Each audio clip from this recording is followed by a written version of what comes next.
What is going down, everybody? It is Cooper. This is the Welcome to Cooperville podcast. I thank you personally for making this a part of your podcast rotation.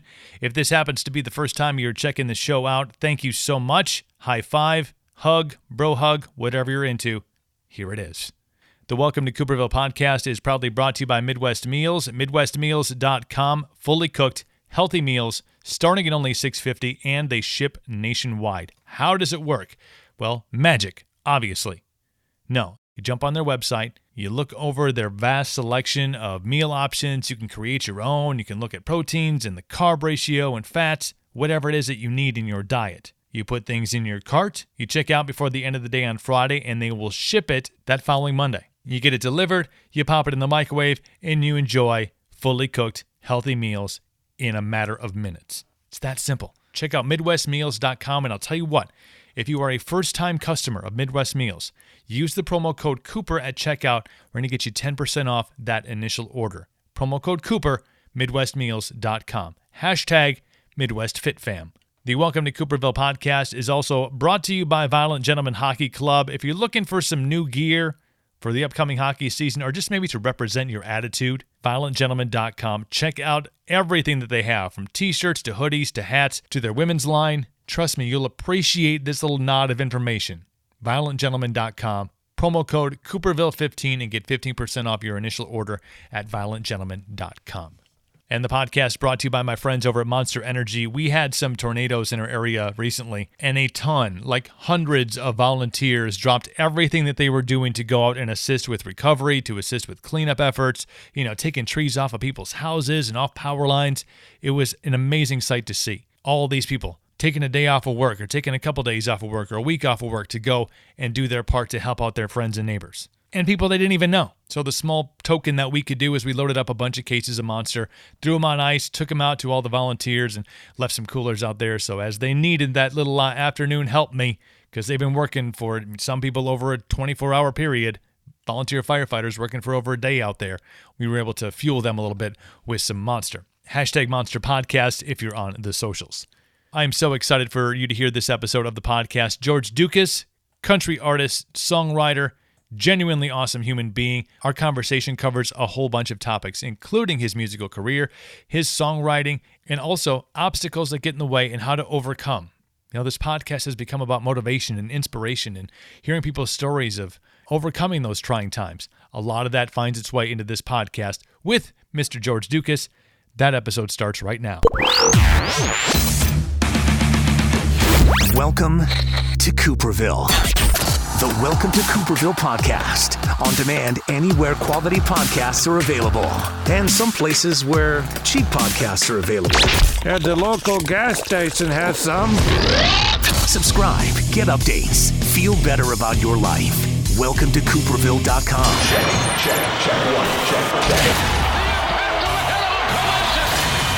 Welcome to Cooperville. Make sure you use a coaster.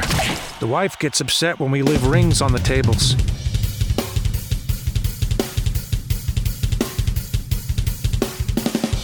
George Ducas, my guest. Sure. How are you doing, sir? Cooper, doing great, man. Thank you so much for having me. Dude, I am so ecstatic to have you on, and I'll just get this out of the way. Like, George and I had like a good 15-minute conversation before this recording actually started, and we're going to save some of that for our own confidential banter back and forth, but we'll recircle on some. Yeah, some of it we'll keep for back of the brain, but it is so good to, I think, have somebody who understands not just the music industry, because I think there's a lot of directions that the industry has gone, and a lot of it that you had a chance to be a part of and kind of witness.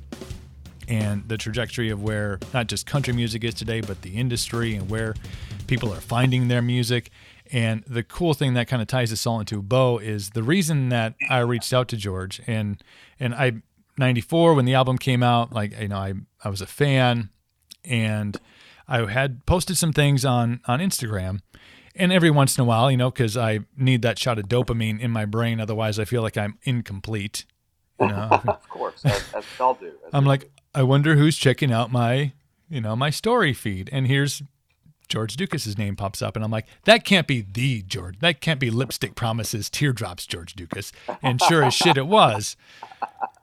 And so and at that point, like I went through like jumped on to Amazon Music or jumped on to Spotify, and I was just turning on some tunes, and I was like, yeah, I haven't heard this song in forever. And then, gosh, he's got some new music on. And then I started following you and sent you a message like, dude, like we should have a conversation sometime about absolutely about life. And ta-da, here he is on the podcast. Thank you, man. And here we are. No, man, thank you. I'm honored. Honestly honored to be here. And yeah, it was so cool. I mean, that's the cool thing about social media. Right. It reconnects people or connects people for the first time in ways that just never would have transpired. Just never would have. I mean, I would have been sort of a small piece of fabric in your life, perhaps from a decade, 2 decades ago, or whatever it is, right. Whatever. And all of a sudden people have a chance to connect. So that is a positive. People talk a lot about the negative aspects of social media, and there certainly are, many, but that's a really positive one. And I'm thankful that, I stumbled on your story, I mean, you get song ideas. I'm a songwriter first, probably, and a performing artist. I like to think they're 50-50. They go hand in hand for me, but, I get song ideas from everywhere. So I check out Instagram stories quite a bit and just kind of scroll through, and you go down the rabbit hole, kind of like YouTube. And I found you, and you had this podcast, and it seemed really cool. And here we are, so it's really an awesome, it's awesome when it happens in this way. Yeah. I think there's so many, you mentioned the negative parts of social media, and people do fall into those traps. The rabbit hole is something I talk about a lot on this podcast. A lot of the directions that I go when I talk about things is conversating with artists and with people about, overcoming challenges and finding inspiration and being motivated and, kind of fighting the good fight. And a lot of the times when I talk about social media as part of it, people have this connotation that you jump on social media and all of a sudden you are just like in this negative headspace, and which can happen. And it even doesn't even matter these days who you follow or who who you like and who your friends are. It's just like, oh wow, these, like, I didn't know my friend had this opinion or like to share these kind of things. Yeah. Right. But if you look at it, and I think this is a good like teaching lesson about utilizing social media, is if you have it for a connection to the things that you're really interested in, music or podcasts or your friends and family who are on there. And there's my mom is on social media. She lives out in Northern California. And so she wants to see what, how's her grandson doing today? What is he looking like? So if you can really hone in on the things that you're like, I'm going to use this for a positive experience. If you're a, young entrepreneur, podcaster, a musician, I know you do a lot of things on there that, 10 years ago, 15 years ago, 20 years ago, this was a non-existent thing that you could utilize to reach out to fans and to, like you said, find song ideas. So finding positive ways to use social media really can make such an improvement on your life and your career or whatever it is that you're into.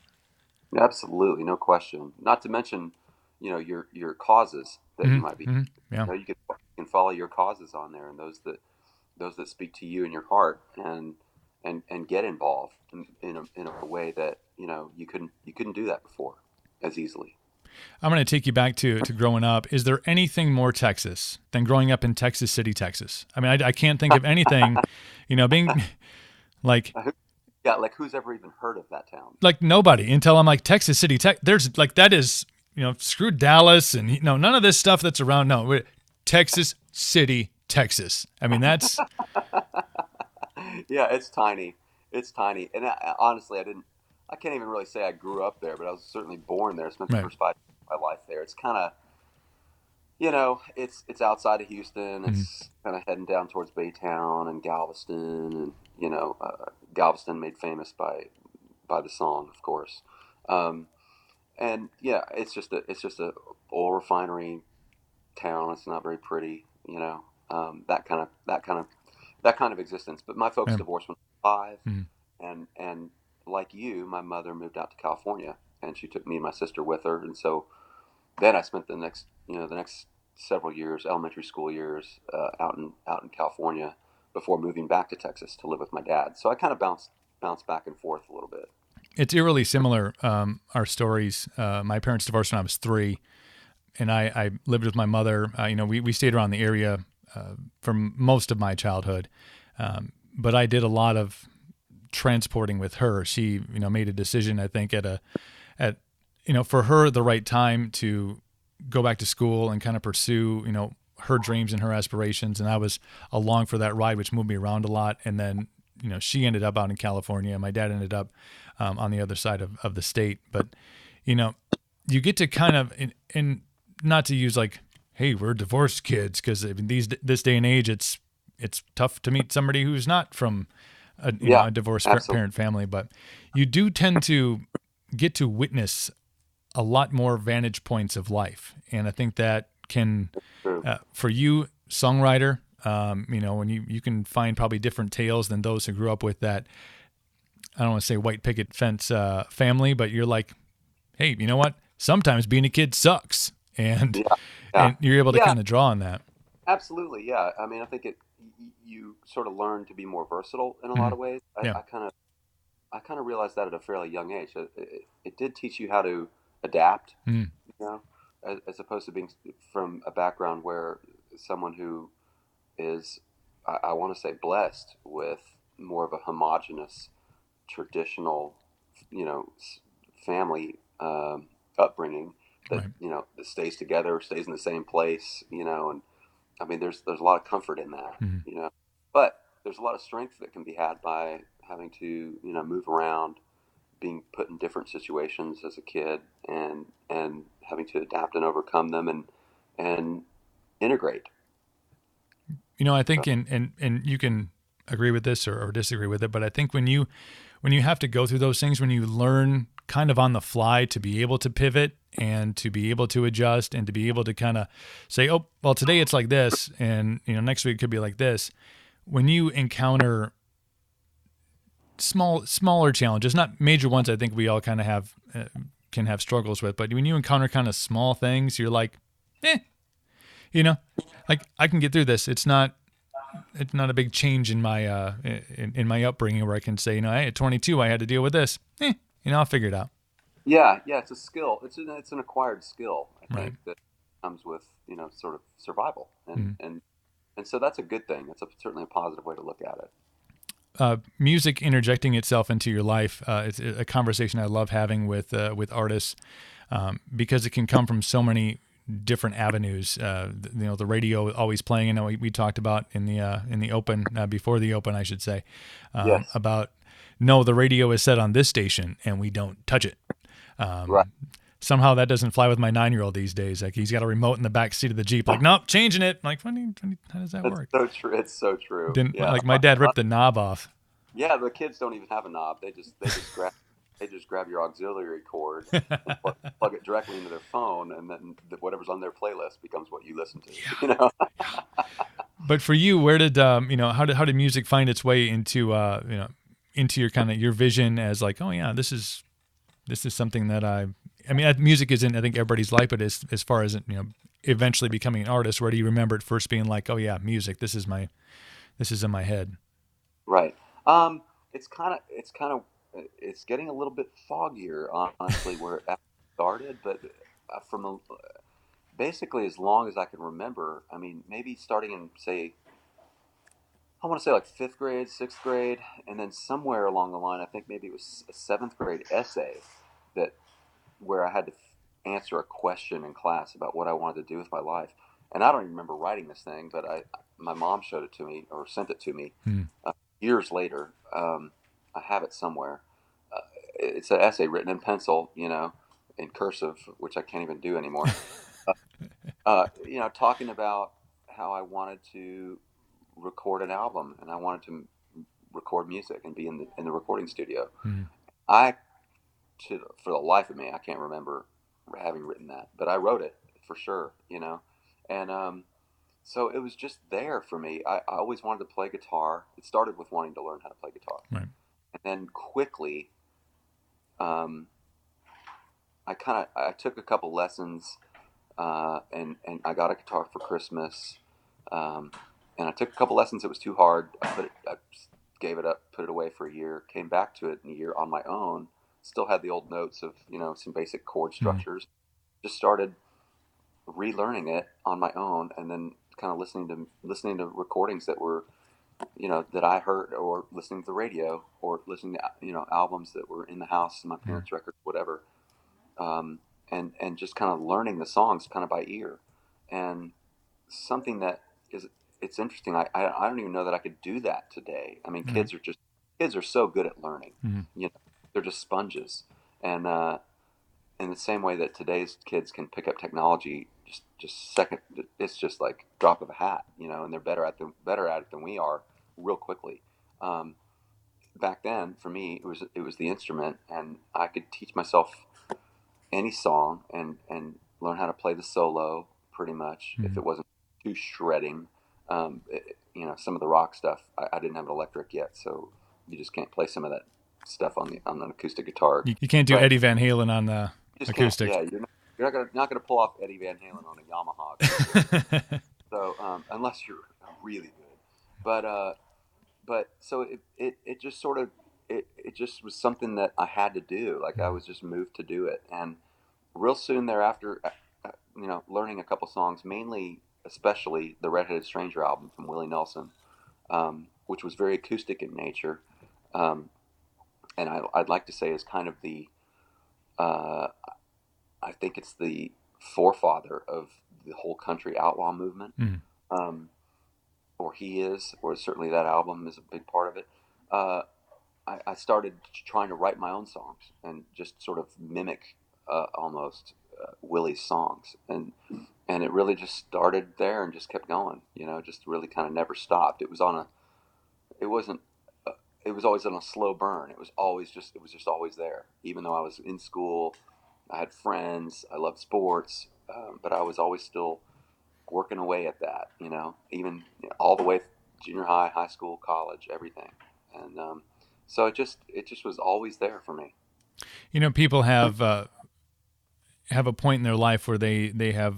It's not necessarily a fork in the road. It's kind of opportunity lays itself before you, and there's the very scary path. Like, man, I mean, maybe this is really what I want to do, but there's some shit between here and there that I don't know if I can do, and they can't necessarily make that leap and go down that path. There's kind of a path of lesser resistance, and then there's the easiest path. Like, oh, this is easy. This is the comfort zone. Now you go to Vandy, and you end up after that in Atlanta, which is a big jump from Texas City, Texas. I'm just saying, it's slightly more metropolitan, if you will. Well, I mean, I had already been exposed to Houston by then. Okay, so well then you're good. But yeah, so I mean, I wasn't shocked by that. But I went up really. Your 20s is really the age to early 20s, late teens, to explore. And to really, if you're going to take those chances, get out of your comfort zone, take a trip to, if you can muster up the cash, take a trip to Europe, see the world, whatever you're going to go do, pursue that career that nobody saw you doing. That's the time to go do it. And I spent 1 year in Atlanta at a conventional job and just could not bear it. And it was just it was killing my soul. And always, even then, I would, I'd get off work, and the first thing I bought enough gear to be able to play solo acoustic gigs. And the first thing I'd do is run home, change clothes, get my jeans, t-shirt on, and go. I'd be playing in a bar until midnight, 1 a.m., whatever, the next morning. And then I have to get up and go to work at 6 a.m. the next morning, and show up and in a suit, So I knew that I knew I couldn't keep doing both. There was no way. And I just thought, man, I got to do it. So within a year, almost to the day of having a conventional job, I packed up everything in the Ryder truck and moved to Nashville. Nashville is a beautiful area, and one day I will have a home there. I decided that I think come join me. We'll have plenty to talk about. We'll have plenty to discuss. Oh, no question about it. We're going to be all right. I have a feeling we would be we would be getting along and seeing each other quite often. It would be okay. But there's to make that move, and especially at that time, growing up, listening to country, and not obviously not following it because I was still in that tween, mid teens, that kind of that juncture in your life where some experts have said that's when the influential music, the songs that define, that you flash back and you go, yeah, my first car, for me, which by the way, not to like sound totally redneck, my first car was a truck. So just so everybody knows, to get that shit out there before anybody starts being judgy. It was like a GMC S15. It was like the cheap brother of the S10. Sweet. But hey, got to start somewhere. That was a huge influx into Nashville, in that kind of late 80s, early 90s, that time frame. A lot of artists wanted to go out there. And what's that scene like when you arrive and you kind of start to figure out where you're going, who you need to meet? What you're doing. Yeah. Exciting, man. Mm-hmm. It was scary and exciting all at the same time. And the best thing I can say about it for me was my mindset. When you're young, I literally thought I was invincible. Mm-hmm. I mean, honestly, not in a super cocky way, but a confident way. And to the point where I was even like, oh, I'm not going to die. By the time I'm 70 or 80, they're going to have a cure for that. It's like, I'm not going to have to worry about it. So, it was literally like that. It was I'm not even kidding. And it was an exciting time to be in Nashville because there was so much happening. There was a lot of really good music, and it was country. Mm-hmm.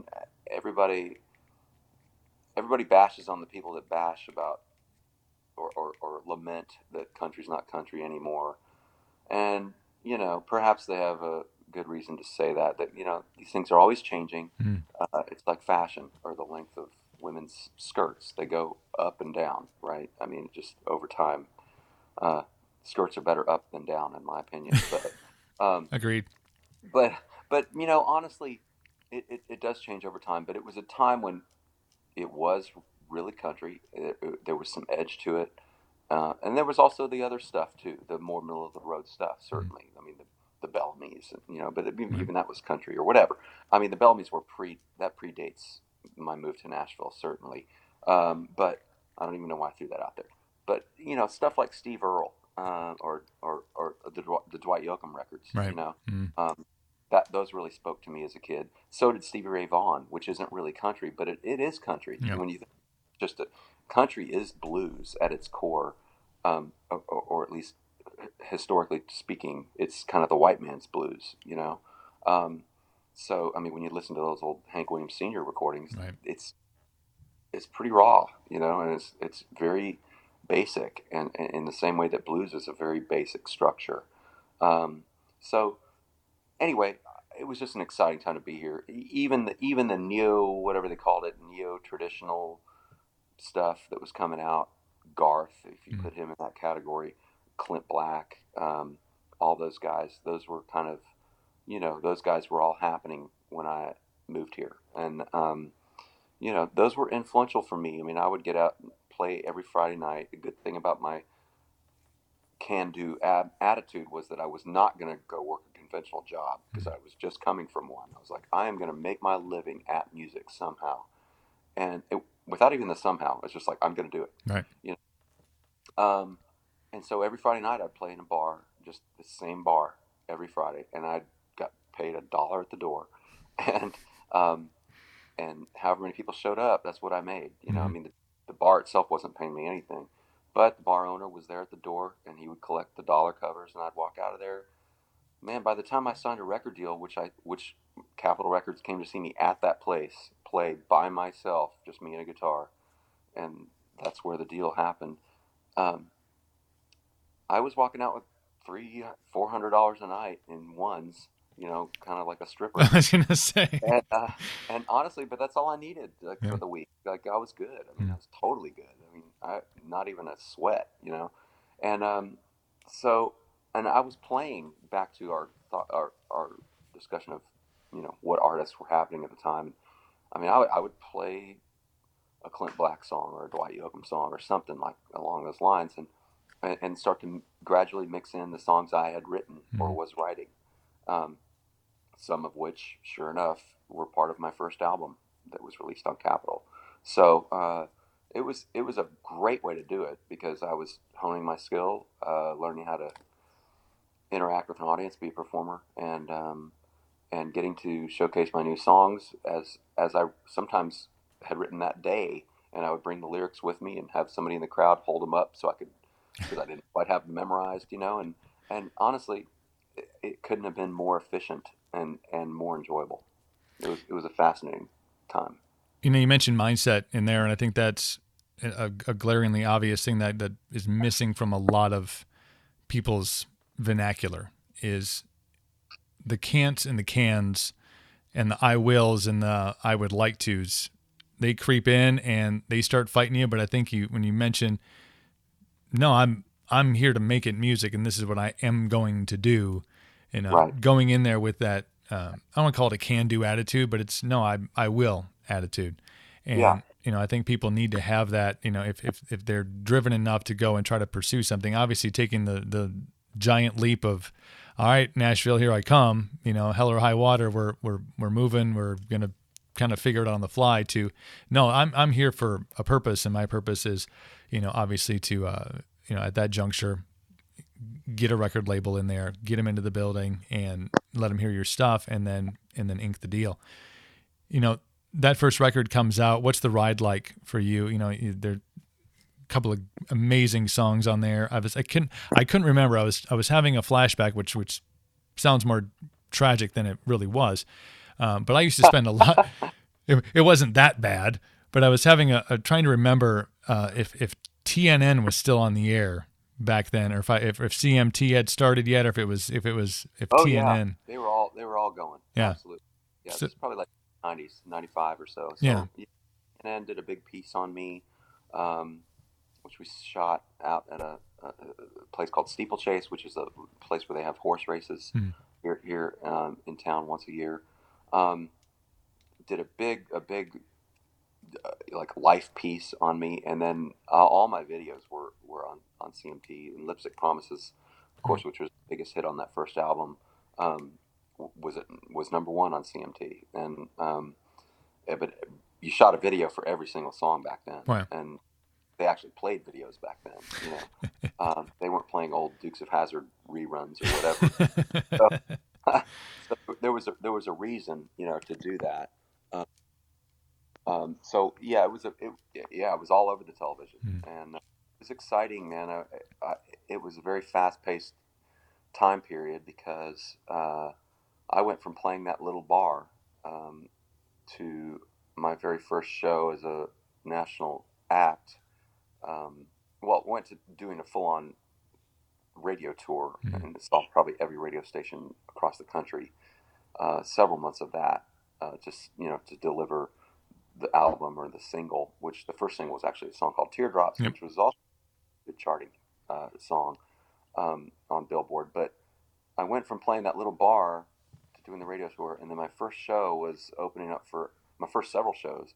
A number of them was opening up for Alan Jackson at the amphitheater out in Dallas, back in Texas, for I don't know how many people, maybe 60, 50,000, something crazy. So I had friends showing up that I had, guest list passes for, and they were like, dude, what's going on? I mean, they were just like freaking out. They were freaking out for me, and I wasn't really, I was nervous, but I don't remember being, they were like, are you going to throw up? And I was like, no, man, out there and do what I do, And it was pretty amazing. I mean, it was truly pretty amazing. Did you have a moment there, especially going, like you mentioned, in that fast of a pace of playing the bar on Friday night to fast forward 60,000 people, in an arena, the songs are charting, you're shooting music videos. Did you get to a point mentally and you're like, oh yeah, I made it now. Yeah, I'm in. Yeah. Oh yeah, absolutely. Again, I as I said before, I wasn't I'd like to believe I wasn't cocky, but I was very confident. Mm. I was like, well, this is easy. What's next? I think I'll go maybe Hollywood, go do movies maybe. I just expected it. Honestly, I think that's part of mindset too. Is we all have those days or moments at least where we have to combat the negative, and but honestly, in my opinion, back then, it wasn't happening fast enough. I was like, yeah, about damn time, you know. And I think that's part of your mindset. Has to be part of your mindset too. Like, I'm gonna do this.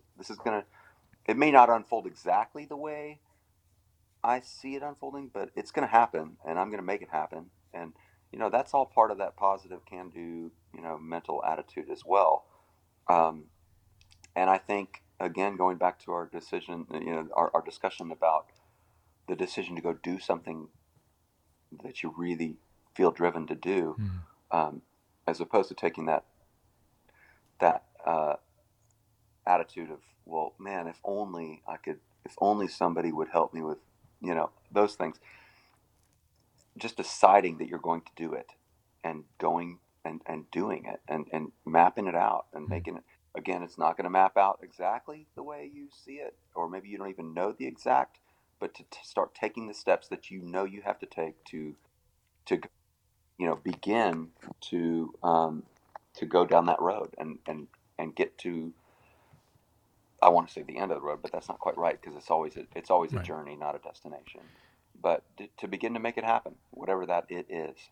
Yeah, I talk about the finish line a lot in this podcast, especially more of recently, when you set your mind to move forward and to pursue something, pursue an avenue, whether it's in your career, whether it's in your health and fitness, whether it's I'm going to be a better this. Health and fitness is a good one. Yeah, a lot on the sideline and say, man, I wish I could get down to 12%, 15% body fat, or 13, or whatever the number is, or I wish I could lose 10 pounds, or 15 pounds, or 50 pounds, or whatever. Well, guess what? You can. Yeah. Do your research. and then figure out your body and go achieve it, because you can do it. Yeah. You're just gonna off the couch. Yeah, So, that's a huge thing is finding out what that first goal is. What is your first goal? If your goal, I want to say overall, but I want to be at this weight, or I want to live in Nashville. You notice when I said when I have a home in Nashville, that's because I'm going to have a home in Nashville. It's mindset. But when you set a personal goal, and we'll use health and fitness as a great example, I think you set that goal. And then you have all these mini goals that get you up day to day. Like today, I'm not going to have a bag of chips, a full bag of chips when I sit on the couch and watch TV. And tomorrow, guess what? I'm not going to watch TV. And the next day, I'm going to go for a walk after I eat dinner. You start building on these things. And I think there's never an ending, though. Even when you get to that 12% body fat, or you want to be at XYZ weight, or you want to fit into XYZ size, or you want to have a career that's going in this direction, whether it's into music or whether it's starting your own business and leaving the corporate world, you have to have this constantly ongoing, whatever happens, I'm just going to keep moving the line forward mentality. Otherwise, you do end up hitting in some traps, and you go, okay, well, I guess that didn't work, and then you quit, and then the story comes to an end. Right. Absolutely. That's right. I couldn't agree more. It's really fascinating, though, how much mindset can play into even day to day. Yeah. What you're able to accomplish. And I think we're all capable of doing more. And I think we underestimate ourselves. When you roll off that success of that first record and you go into album number 2, and obviously you've gone 0 to 60, 0 to 120 in a very short period of time, in a time frame in Nashville when it was just gangbusters. There was artists flying out of everywhere, and not that they standardized the look, but there was a little bit of that. I think everybody kind of had well, here is what's working, and we're going to kind of get you to maybe look a little more this way. For sure. I'll get into one of my all-time favorite artists, Gary Allan, who since the first album, which I know you had some work on, right, the whole hat thing, and I'm not wearing a hat anymore, and it's just, that's my kind of attitude. But I think, and now he kind of does both, right? Yeah, now he's like, whatever. Yeah, I'm not sure that dude ever has a bad hair day though. That's kind of how I am, actually. Yeah. Plus, he's got the receding hairline, so I guess he wants to maybe take his spot. I don't know. Hey, but that's cool. I think that's cool. Like, who cares? Yeah, he can fit it into whatever jacket he's going out in. He's like, gold lame. I'm not really sure what's gonna, what matches. Yeah. The hat better with it or better without it? Yeah, honestly, yeah, I'm very much in that same boat. Mm-hmm. I've been, even in the course of my live show, I'll have it on and have it off. It's something that I love. I do love my hat, but no one ever told me to wear it. Right. To me, it's more of a statement of where my musical inspirations come from or Absolutely. came from, and so it is a part of my DNA, my musical DNA, at least. I don't pretend to be or profess to be a cowboy, but I do hold that romantic kind of vision of the West and country music at its best. I do hold them in high esteem and high regard. So I guess the hat is a part of that, and for me, it's a part of my stage persona to a degree. But I also toss it off mid-show and play some songs that are probably either more my songwriter stuff, the hits I've written for other artists, whether it's Sarah Evans or, as you mentioned, Gary Allan or Eli Young Band or whoever the heck it is. I've been fortunate and blessed as a songwriter to have songs on a lot of that were hits on and part of the careers of a lot of other artists, and so maybe I throw it off during that segment, and or during some of my newer songs that have a bit more edge to them or a bit more rock and roll to them, a little more contemporary. And it's just I feel comfortable in both skins. Right. And I think there's an outlaw factor to it too, and I think there's for sure the hats in some of today's country, I wouldn't classify as an outlaw look. No, it's a fashion statement. Yeah. It's less of an attitude. It's less of a. There's an attitude I think that the hat represents, and I think that it all depends also on the person whose head is inside of that hat. It does. There's a lot of tip. You see all that tiptoeing I just did there? Just do. You did it very well. Well, yeah. No, I was just saying it's all up to everyone's interpretation. Right. Both the people wearing the hat or not, and the people observing it. So it's all good. How much pressure was on you for that follow-up album after the success of the first one and the rise of country in that time and age? Did you feel it? Was there did you feel rushed? What was kind of the vibe? I felt rushed, but I was also writing songs while out on the road, touring for the first album, but certainly rushed. Yeah, for sure. You have your whole life, it's an old adage. You have your whole life to prepare to create your first record, and you have about a year to create your second, if that. So, yeah, for sure. And it's the only time I've recorded a couple of outside songs. So, while I love the songs, the fact that I recorded a couple outside songs just goes to show you that, I didn't have the songs quite ready. Right. I think I wrote 8 of the 10 or 9 of the 11 or whatever it is on the second album, which is called Where I Stand. Still really proud of that record. It did get a little heavy, in my opinion, back in retrospect, which hindsight's always 20/20. The main thing that changed between my first album and my second was was the label itself. I mean, Right. all the folks who really supported me and were really behind me. I was kind of one of their guys, were gone by then. So the whole label had changed in terms of the executive leadership. Like, it had completely changed, if not once, but twice. And in fact, by the time the record was out, I was on my third record label president. Wow. So it was a really tumultuous time. But, I want to say they still tried, but, we were affected. Certainly the success of the record at radio was definitely affected by it. I was flattered at the time that the first single off that album was called Every Time She Passes By, which I still play on occasion.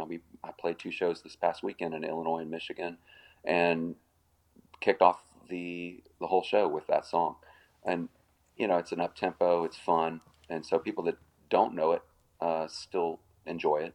And people that do know it are like, oh, cool, yeah. So, I mean, the people that are really fans know that song. So, but it doesn't give away all my cards. I'm not playing Lips to Promises right at the get-go. So, Right. I was flattered by the fact that they put that single out and then it didn't go anywhere. I remember Garth putting out a single, changing his schedule and putting out a single that very same week when that wasn't supposed to happen. Because, of course, if the label's asking radio to add Garth, and then they're asking radio to add George Ducas, well, I mean, and there's only a spot for one ad that week at that station. Well, Garth's going to get the ad, obviously. So, the single didn't do well. Well, they put it out again, like 3 or 4 months later, and said, hey, they actually put a ad in whatever the radio trade industry magazine was, saying, basically it said, we screwed up, here it is again. And so we did start it all over. Well, it didn't work, but I appreciated the effort. I think the song charted at 50 or something. So, it was a disappointment, but it was kind of a harbinger of things to come with that album. I think we did put out another single, a song called Long Trail of Tears, which is a really cool track, a little bit more Beatley in nature, which is a credit mainly to my then producer, Richard Bennett. Richard's a fantastic guitar player. He also produced all of the Steve Earle, or played guitar and co-produced all of the Steve Earle stuff, the Guitar Town album, all that really cool stuff. Hillbilly Highway, all the songs that you associate with the early Steve Earle fame, as well as he's produced Emmylou Harris and some other acts, Marty Stewart, that I really really think highly of, and so he's a big Beatle head, whereas I'm more of a Stones guy in the rock world, but we melded well together because of that, I think. And so Long Trail of Tears was a song that wasn't a hit. It did chart, but it was kind of that harbinger of things to come. So the album didn't really get massive exposure, and soon after then we agreed to part ways and just kind of let it go. And I didn't really pursue another record deal immediately. I kind of was expecting one to just sort of fall in my lap, figuring that Nashville would say, "Man, they screwed up. Let's go do this," and then I started writing songs, almost as if to prepare for that. Man, this town just moves on. It just kind of keeps moving. And if you don't really let it be known, which I didn't, I was pretty prideful, which pride can get in the way of a lot of things. Right. But I was writing songs for what might be the next record, and started to have some hits as a songwriter. And around that same time, oddly enough, we had 2 kids, and man, it just became kind of the perfect time to be a dad. And I was having enough success in the songwriting world. I had a bunch of songs that became integral parts of other artists' careers. It seemed natural to stick around and become a father, and I really enjoyed that process. And you never get those years back. Right. Once your kids grow up, man, they're gone and off doing their own thing, and that's what you want. You want them to go pursue life at 100 miles an hour, and maybe not that recklessly, but maybe not like we did it, but still. Yeah, but you certainly look forward forward to the day when they're independent. And anyway, so there was about a 6 or 8, 10, maybe even probably 8-year period where I was just writing songs, and had a couple different went through a couple different publishing deals, and it was a really fascinating time too. I was still in the studio, but I wasn't really making records, and I was creating, certainly in more of a creative mode, which is also really rewarding. I mean, there's nothing, even playing a great show. There's nothing quite like writing a really good song. That day is a good day. When you write one, then you just know you nailed it. Like you executed the idea that you were going for, and it became something as good or even perhaps better than what you envisioned when you started that song. So it was a fascinating time as well.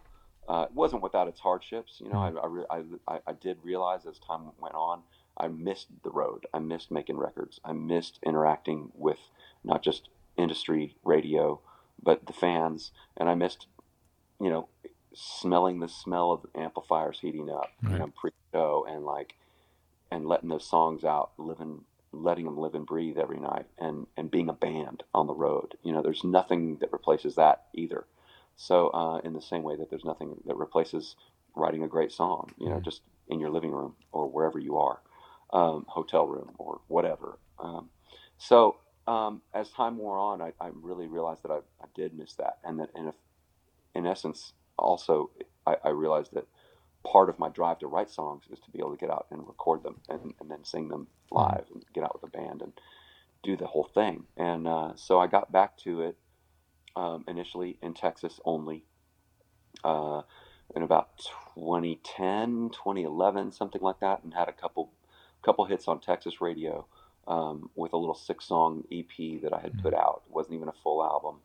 It was just something I toured with and sold after shows and stuff. And one of those songs that was on that little project, which is not even available anymore anywhere, because I took that little project and made it part of a larger full album, and either re-recorded them or remixed them, remastered them. And that album is called 4340, which is available on all the digital platforms and on my website and CD hard copy. And so one of those songs on that 6-song EP was a song called Always the Love Songs. And, sure enough, it wound up on a bus of a little band out of Denton, Texas, down there, that was still looking for their first radio song on their first album, and that little band happened to be Eli Young Band. So so I got to know those guys pretty well, and of course they being from Texas, we shared some things in common, and that song was their kind of the song that put them on the roadmap. So some really good things came out of that little 6-song project that kind of set me back out on the road. And from there I kind of pulled that project, it got me back out on the road, but I kind of pulled it and turned it in, wrote a few more songs and turned it into a full-length album, and of course released digitally, but album as well, or CD as well, whatever you want to call it these days. And that album was 4340, which was released, I guess, 2013/2014. So with that kind of came, became a little bit more of a national focus, and put out a couple songs on, like the Music Row chart, and both of which were top 40s. A song called All Kinds of Crazy, and then another tune called Love Struck. A little bit more contemporary than obviously my earlier efforts on Capitol. But I was really just kind of focused on having fun and not staying in such a narrow stylistic approach, perhaps, and maybe spread my wings a little bit. It was fun to do that again as an artist, and not to be focused on just writing songs that might wind up on other people's albums. And not that I ever really focused on that. I always just kind of wrote songs just to write songs, but it was fun to kind of write songs with the kind of what if I did it kind of mentality again. And then, really has been that ever since. So since that time period, and now with Yellow Rose Motel, coming out, I think it's I really like 4340, but I think Yellow Rose Motel is probably more expansive approach. But it couldn't have been done without creating the record before it, and really the record before it, 4340, did, really kind of give me the freedom to and the confidence to know that I can do this on my own now. Right. That I don't really need a label to do it anymore. And it took me to places, and my little band from Texas, to places they had never been, and certainly places I had never been. Headline festivals in France, all kinds of stuff. So it was really, really a fun time. We wound up playing Wembley Arena in the UK and London, playing as kind of the middle act on a big Reba McEntire show, which was a blast. I actually shot the video to one of my songs on that album, a song called Breakin' Stuff, which is still one of my favorites. I still close my show with that song. Shot a video there in the UK while we were there at Soundcheck and at the show and just in and around London. So that was a really cool experience too.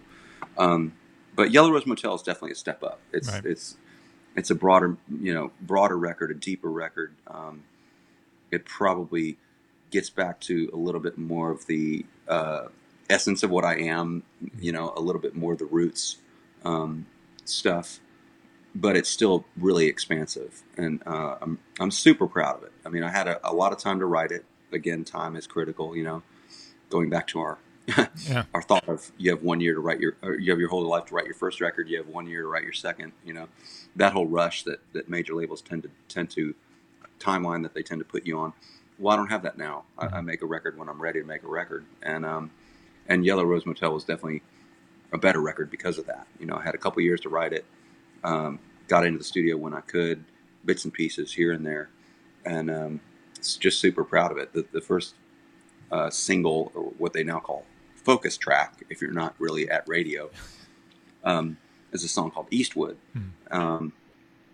It's just a love song, but it's a love song using sort of an iconic American hero type character, Clint Eastwood, as a backdrop. And the video actually was #1 on CMT for 3 weeks. So that was a super cool achievement, to be back on CMT again, and then to see the single do so well, especially as an indie artist. Right. And so now the second video is a song called Unlove You, which we hope it's on CMT.com now, but we hope it'll be on their network channels soon as well.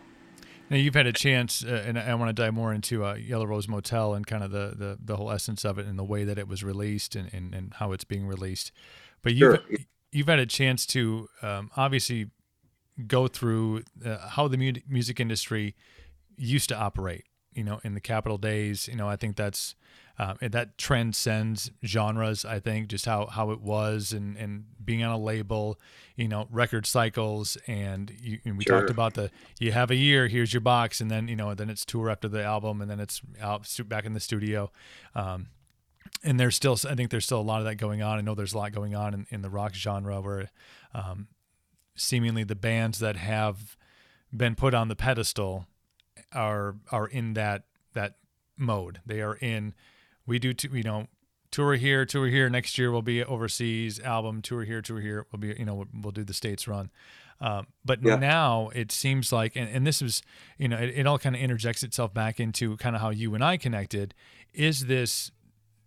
I use 2019 as kind of where we are now, but the last 5, 6, 7, 8 years, the rules are starting to change. The game is adjusting a little bit. You can't. Labels are less, from my radio perspective, there was a lot of buying your way to the top. What absolutely. I saw. There was a lot of, there still is. Yeah, there's money flowing around. I'll tell you what, George, ain't nobody ever sent a check my way because, my computer wouldn't crash if I was still collecting, checks from the labels. But yours and mine both, man. I'm on a 2011 laptop. Sometimes you just gotta get one of those little air dust cans and blow the shit off of it, then it's fine. But now there is so many different ways for an artist to get music out, not only to their fan base, but to have it expand beyond where it would be confined to if it was just released by a label. You can get it to fans overseas. You can get it. I mean, it's a global thing. This podcast I look at the same way. This is heard. I have a fan in Russia. Thank you, Vlad, or whatever your name happens to be, who loves listening to the show. That's fantastic. But Yeah. there's so many avenues now, and there's so many ways for artists to connect, and not just connect with their fans with their music, but if you wanted to go and on your own time schedule and on your band's time schedule and on producers' time schedules, put a single together. Like, you don't have to wait. Like, there's not a period of time where you have to say, I'm holding on to this this gem of a song until my album comes out and we have a big what's release day's what is it, Friday now? I think release day's on Friday now. I can't remember. So, yeah. But and then you get to unleash it to the world, like, oh, here it is. And now if you wanted it, even if you're just like toying with something, you can show your fans, like, I'm kind of picking on this little ditty here. And there's so many avenues with even the music outlet. When you have a finely tuned, polished song, there's places like Spotify, there's places like Pandora, there's places like Amazon Music, there's all these avenues for people to get their music out. And the listeners, that's where they're going, because we are living in this on-demand, I want to hear it now. I don't want to wait for my favorite artist or, somebody in a Spotify reference, somebody who would fit into that same genre. You get exposure to new, from different playlists and stuff. How is this experience of being an artist in 2019, releasing music, over the last couple of years? How much better is it? How much worse is it than it was when, the album came out in 94? Wow, it's just so different. I mean, you did a good job of summarizing it there. In 94, I guess the album actually came out in 95. The first single came out in 94, end of 94, Teardrops. Man, everything was done for you back then. And honestly, I don't really know, but I imagine probably a lot of it is done for artists that are on major labels today, particularly if they're kids. I say kids, I still feel like one, but, and they don't really know much about the business. And I think labels actually prefer it that way, because then they can kind of tell them what to do and where to go and when and what to wear and everything, what to sing. So I think it's still done that way in that world, probably to a large extent. As the artist gains credibility, they get a little bit more autonomy. And as they have more success, they get more autonomy. And then there's the independent artist that has complete autonomy. But what they're lacking is the backbone of the marketing team and the dollars, obviously, that it takes to mass market a product. But what they do have, as you mentioned, is social media, is all of the distribution platforms, the Spotifys, the Apple Musics, the Pandoras, the YouTubes, all of those things. That's not to create a misconception that you can just throw it out there and people are going to run to it and find it, because they won't. It's a crowded marketplace. You have to be smart and calculated about it. You have to have a plan. You have to have people, at least someone on your side, on your team, that knows what they're doing and how to do it and how to get it done. There's a whole business created now around playlisting. It's kind of the new radio, where just because you throw a single out, it's not necessarily going to get added to a bunch of influential playlists. Right. People base their Spotify listening habits or Apple Music listening habits on playlists of curators that have tons of followers. If you follow a playlist, then you're going to probably almost automatically download that new playlist when it comes out the next week. And to get on that playlist, there's a whole business centered around it. There are companies out there now that it's their job to get their clients' music onto influential playlists. So that's a integral part of an independent artist's marketing plan, because you got to get it. You got to create the attention, the awareness of the new music, and frankly, that's something that I really focus on now.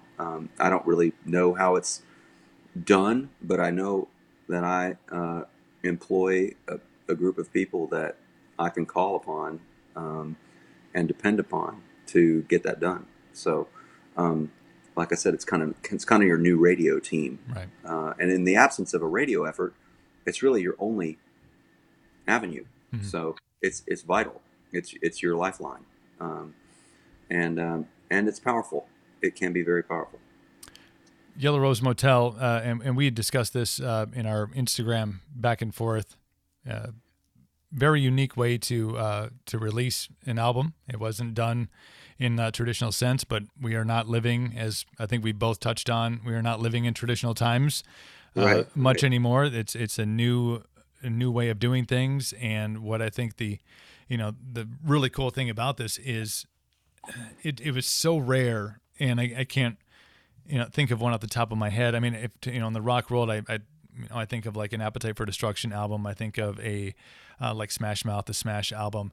But love both albums. Yeah, I mean, just like, but those were first song to last song tracks. Like you popped it in, whether it was on cassette, whether it was on vinyl, whether it was on CD when that came out, and it was a front to back. People had that kind of dedication to say, yeah, GNR. I spent the money on the cassette. I popped it in. I just listened to it. And then I flipped it over. I took it out and I had to flip it over to listen to, the other side. And you did. And you did. And then because it was that good until you wore out the tape and you had to go, oh, these new fandangled CDs are gonna, revolutionize the industry. And now in the digital age, and with an audience in all genres that has the attention span of a gnat. I mean, literally, it is. Absolutely. They're here, and you better grab them while they're in your peripheral. Otherwise, they're going to be gone. That's very true. So to put out a 10, 12, song album at one time and try to feed it to people, it's just not there anymore. But yeah. I want you to kind of explain how you released Yellow Rose Motel, because it was I think it's a really smart way of dosing people with your sound. Dosing, I like it. Dosing. I love that. Thank you for starters. It was a really cool plan, and it was one that I had in the back of my mind for a number of years. I can't take credit for it. I honestly, the first time I ever heard of a record being released this way, which I'll explain in a moment, which you touched upon, was John Mayer. And it was probably about 8 or 10 years ago. He released some album. I can't remember what it was, but I remembered he released it in stages. I don't know how large each I'm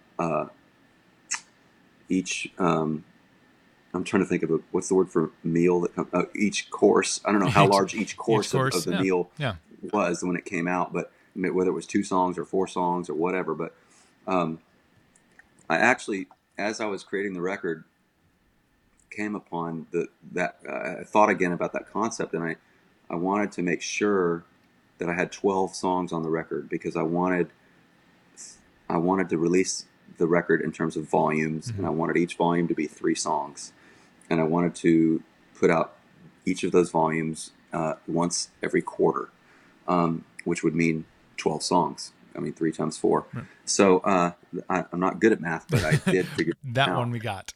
So that's what we did starting February 1st, and we're still in the process of it. And it's, to your point about the consumer having a shorter attention span these days, ourselves, you and me both included. Yeah. And we all have a shorter attention span. I think it's both a pro and a con of just being on a smartphone all day long. Really wanted to give people a little bite, a little nibble, continuously, consistently throughout the year. If you put all 12 out at once, obviously they blink and they miss it entirely, or they might catch one song, but odds are they're not going to download all of them, and they're certainly not going to become a fan, a real fan that has a deeper understanding of your artistry. And that was important to me. So it also gives you multiple times throughout the year to reconnect with those fans via social media, even direct messaging or whatever, to remind them that, hey, I got a new 3 songs just came out. Volume 2 just came out. Volume 3 just came out. I know you liked Volume 1 because we talked about it. Right. And literally touch on them, touch them again and let them know there's more. And then let them know when the next one's coming too. And, and before you know it, you got them, subscribing to your YouTube channel, following you on Spotify, all the things that are critical to creating a fan base, or recreating, in my case, a fan base, or adding to, supplementing an existing fan base. Because I don't want to alienate my existing fan base, but a lot of those people were not by nature digital listeners originally. They're still around, and I know all of them, a lot of them, on a first name basis. But I knew that I needed other listeners as well that were adept at all these new vehicles in the digital world, and that would sign on and get excited. And that's just what's happened. So it's been a really great experience. It's a ground game, man. It's not like we were talking about football earlier, off air. It's not the beautiful quick strike deep threat passing game. It's a 3 yards in a cloud of dust, 3 yards in a cloud of dust, 3 yards. It's over and over, and you just grind it, man, and matriculate the ball down the field, as they say. Yeah, you got to get ahead of the sticks, man. You got to get ahead of the sticks. Can't get behind the sticks, that's for sure. Yeah. So, I mean, and I'm really pleased with how it's gone. It's never perfect, but we've come a long way. We've come a long way with this album for sure. And when I do the next album, I'll probably do it the same way, unless things change. We never say never. And I think we've, even at the beginning of this discussion, or somewhere in the middle of this discussion, it's been a long discussion. I mean, just we had a break in between, if anybody was wondering. We took a hiatus. But there is a lot that has gone into to this record.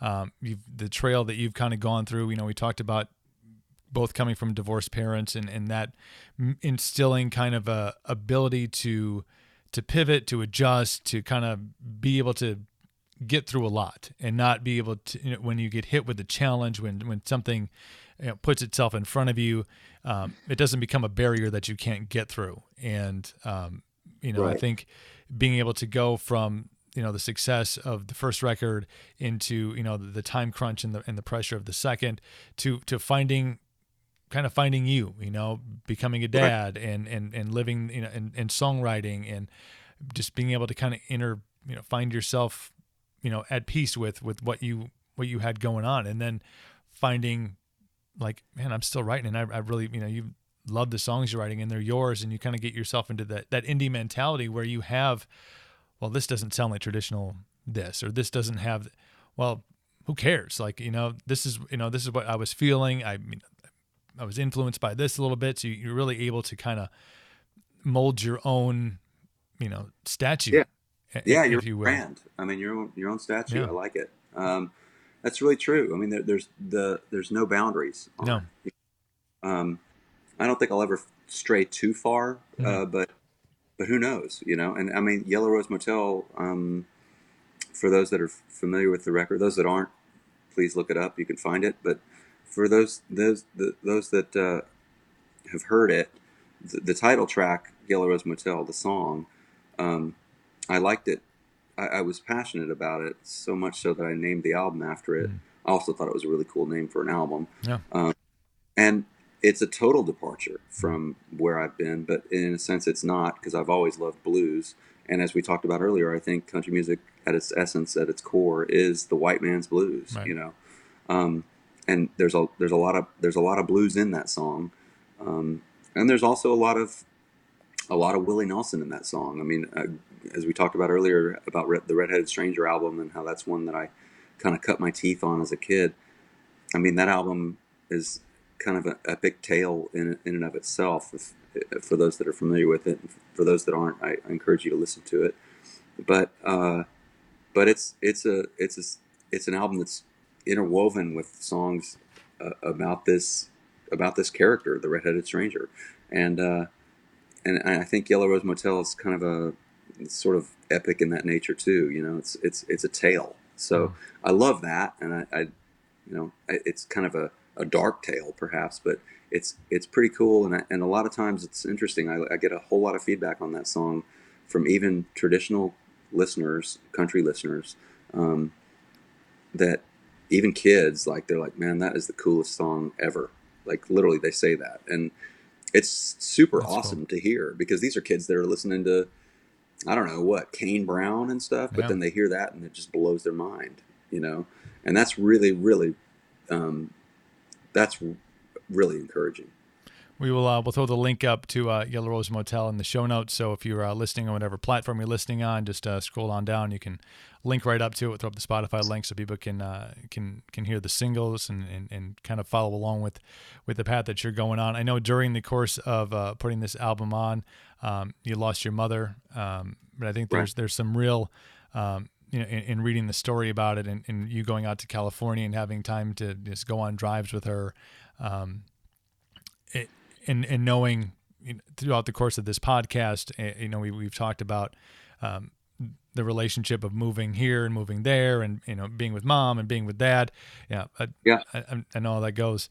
But tell me about her influence. You mentioned her, I think, earlier about kind of being the creative. There's the artistic, creative part that had some influence on you. Tell me about that and how you kind of carry her along with on this journey, because I think it's a really epic one that you're on right now. Thank you, brother. Yeah, she was and still is. Mm-hmm. I'm sure of it. Whatever creativity I have in me, she's at the center of it. There's no question. I mean, she was the poet. She was a lifelong poet, a teacher, taught poetry, taught English as a second language. She was really the light of every room she walked into. Like, I mean, people were just drawn towards her in a way, and people have said that about me, but I don't even hold a candle, man, to the kind of energy that she had. Like, it was pretty amazing to watch, both as a kid and as an adult. Even in her last days, it was just amazing to watch other people around her and how they were just drawn towards her, even when she wasn't 100%. She was only maybe even half there towards the end, but still, I mean, she just still had it. She had that it. And I think it all stems from her heart, and it all stemmed from her creative ability and just ability to connect with people. And I know that whatever songwriting sense I have, and I don't think it's anywhere close to the creative abilities that she had, but whatever I have in me that's actually the creative part, because there's a lot of parts that go into songwriting. I mean, there's the craft of it, the understanding of how songs are structured. You have to be timely about it. If you're writing for a commercial market, I mean, let's be honest, like, you can't write a song that's over 3 minutes and 40 seconds or so at its most. Yeah. That and expect it to be on radio. It's just not going to happen. Yellow Rose Motel is a 6-minute song. It's not going to be on radio. I knew that when I wrote it. I didn't care. But every other song on the album is pretty much right in that pocket, because I'm a commercial songwriter, and I say that not with disdain. I mean, it just is what it is. Like, I have a commercial ear anyway, so I never strayed too far from that. But except in the case of Yellow Rose Motel. But so there's a it's not all creativity that makes up the all of the different components to being a successful songwriter. Certainly, it is part of it, and whatever part of it is, I owe that to my mom. The rest of it can all be learned. The craft of it, the study of it, and the execution of it, learning an instrument, all that stuff can be learned if you have the drive enough to do it. But that creativity, man, that's hard to just, you're pretty much born with that. So she certainly had it, and she was a big inspiration. And the last days that I spent with her, driving around playing her some of these songs off the new record, I'll never forget them. There's some of my last memories with her. So this album, really, really speaks. It's always going to have that place in my heart. I know, George, you're a very humble man, so I'll throw the accolades at you, and you can just shake your head. But you've been a part of studio albums that have sold more than 20 million copies. You have a Grammy nomination. You're doing a very what I consider innovative thing with the new record, and innovative in the fact that it's you are entrenched in it. It's not just, hey, we're going to do this. We're going to release, 3 songs here and 4 songs here. Like, you're in the trenches, you're on the social media, you're messaging fans, you're, reposting, things to people's stories. You're answering some crazy asshole from Wisconsin's, request to be on his podcast. And, like, no, man, this is an honor. Like, hey, like, when I move down to Nashville, George Ducas and I are going to hang out, and we are, dude. We are. I'll let you know. I'll give you all the ins and outs. We're gonna buy stock in Copenhagen Mint. But of all these things, and I think we talked in the interim here, and a lot of my podcasts do tend to circle back to this. I think there's some great points here that there is no finish line, in a career. I think in lifestyles and habits, but the ability that you've shown to adjust and like a really fat, like running backs that are under 5'7", how they kind of get underneath the offensive line, and then all of a sudden they sneak out the other side and they pivot, and all of a sudden they're juking left, they're juking right, and then they're off to the races. That innate sense, the ability to keep going forward, knowing that even though in football, the reference, in football, there is a goal line, there's an end to that play. In music, in life, in health, in fitness, in striving to be a better person, that finish line keeps moving. You reach, you're going to get done, releasing the final tracks from, this album, and you're probably already putting pen to paper on the next one. Don't lie. We know you songwriters can't stop. It's always there. It's jotting down things. Yeah, you're right. It keeps moving. And the fact that you've been able to not only adjust to, that play, the play call, but also to the way that the industry has, it seems like a long period of time, but in the last 5 years, it has changed incredibly. We talked in the open about radio, before the open, about radio and how it's becoming what radio became for the newspaper, and what TV has become for radio, and now digital is becoming, for really all things. But to be able to not be the guy, and there's artists out there. There's artists out there that have said, "Well, this is not how it's done. I'm not going to do it this way." No, I tour, and then I make a record, or I maybe don't write the songs, but somebody sends me 10 songs. I cut those songs, and we go back out on the road. And won't interject themselves into fan interaction, which is a huge thing, especially for the indie artist. But you've been able to do all these things and continue on, and it's just, that was one of the big reasons that I reached out, not just because you responded back, but because just following along with how this has progressed for you. And it's just, it's inspiring. And I think when you look at artists that are coming up that will probably never understand the struggles of, the early 90s or even before that. The transition from old school to the new. Right. Yeah. They're going to go, oh, I have SoundCloud, or I have this avenue. But what they need to do is, when you get past that point and you have to deal with the business end of it, and you have to deal with obstacles, you got to push through them, and you got to find a way, either through them, around them, or over under. And you've been able to do that for your entire career, and that's huge credit to you, and an inspiration for not only me, but for, I think, artists that are out there, whether it's country, rock, or anything. I really appreciate that. It's not been without its its struggles. I've certainly been stonewalled. I mean, I've met up, to go back to that football analogy, I've certainly met up with the 3rd and 1, running up the gut and just getting totally stonewalled. I mean, flat out loss of 3 yards. I mean, it's happened. It'll happen again, probably.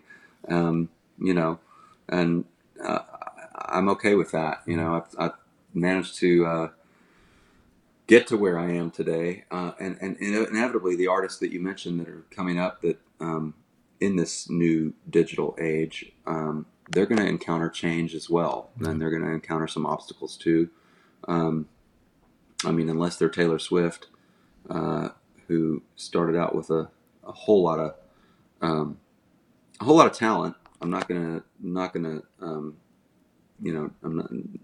not going to take away anything from what she's been able to accomplish, but she started out with a lot of cards in her favor, in terms of just, being connected and, and having, frankly, the funds, thanks, for instance, to her father, to be able to accomplish a whole heck of a lot really fast, and has never looked back, and kudos to her.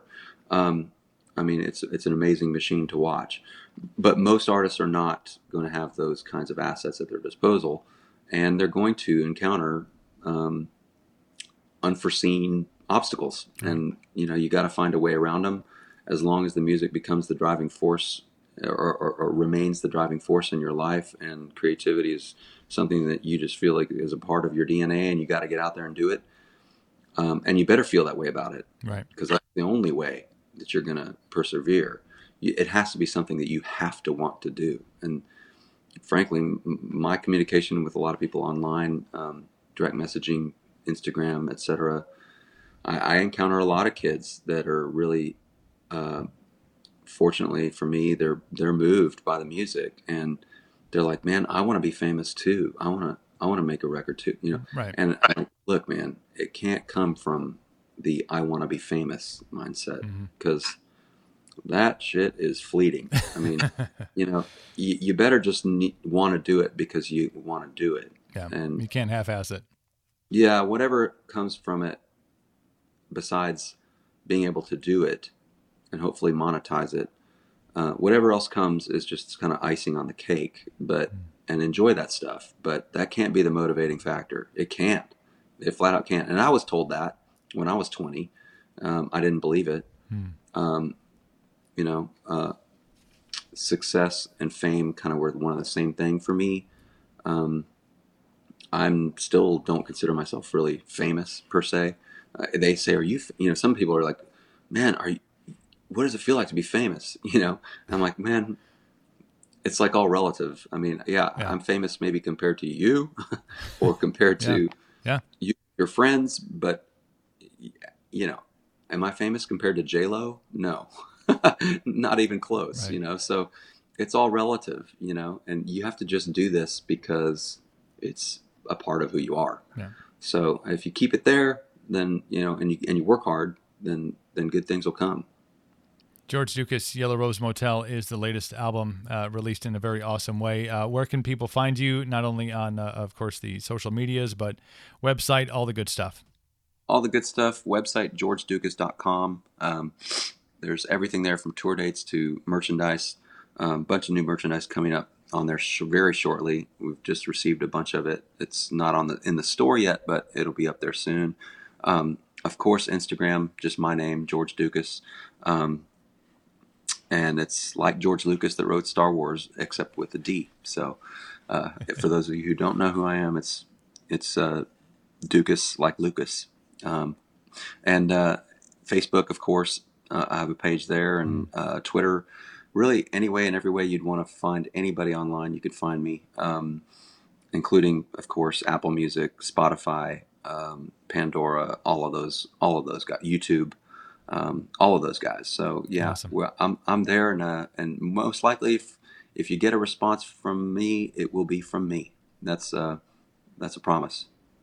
George, I thank you so much again for the time and the conversation. And absolutely, man. I thank you. No need to. And this is what I set out to do when I got out of radio is to have conversations with people and have them tell their story, because you've done radio interviews probably for 20 plus years, and it's 15 minutes and you're out. But to have a conversation about, what it's really like, that's why this is here, and to inspire people to keep it's going. A really cool vehicle, and it's a really cool thing that you're doing. I think it's fantastic. I hope that it brings you a bunch of attention and brings your podcast a widespread following. I really do. It deserves it. Because your message is unique. My wife says I'm unique, so maybe it's all taken. I think she means that in a nice way. I'm pretty sure that she does. But hey, I'm going to make a trip down to Nashville sometime. I'm going to look you up, and we'll get on the hang, and let's and do. It'll be fun. Let's do it. You have my number now, so I do. Trouble's brewing. There's no excuses. There really, you could have called when you were here.